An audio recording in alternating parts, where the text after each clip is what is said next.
George will know that he has a bit of a reputation. Bangs, pops and all the rest of it are definitely Mr. George territory. And over the years, I think he has made his name, I think it would be fair to say, in specialising in this area.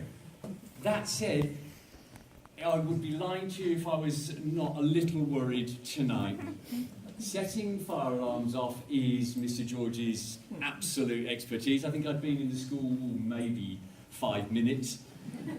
The alarm had gone off, and everyone else knew. You know, I was new to the school 6 years ago. Everyone else knew. Oh, that'll be Mr. George, obviously. It's just routine. Even in the school. But we're still blamed. So I am, as I say, just ever so slightly worried tonight. Very much hoping that the Discovery Centre and the Livingston Lab is still standing by the end of this, so it might just test it to its absolute limits.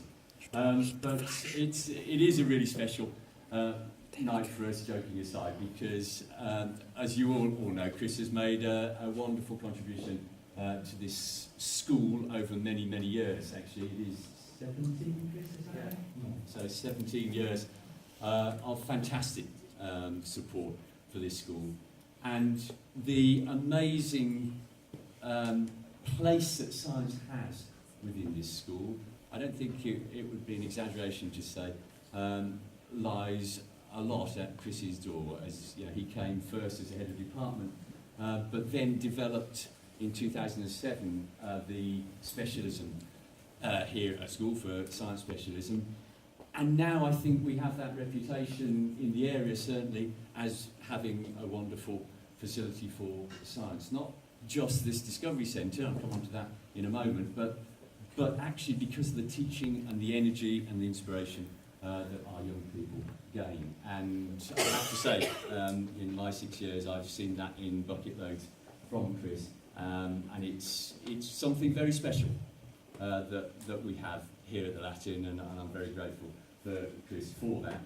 I won't put him off his stride excessively, so I maybe better not go on too long. But it is something special, and that was brought to its culmination here in the Discovery Centre, and Chris was central to establishing a vision. And this lab was really part of Chris's vision. You know, he is rooted in this community of Buckingham and trying to ensure that as many young people and many maybe people from across the generations love science as much as he does. And when we were talking about the layout of this lab, Chris was really keen that we were able to do something that brought people into the school. And look at us tonight, isn't it fantastic? You know, I think this is the dream as reality, actually. And just to finish, we had one very special meeting with the Livingston Trust, and it was at a very, very early stage, who very generously have made this lab possible. And at that meeting, we were just sitting down. We hadn't met the trustees at all. And Chris happened to wander by and came in and sort of blew everyone away with this passion for science. I know you'll see that tonight. I hope you have a really enjoyable evening, and it gives me great pleasure in introducing Chris George.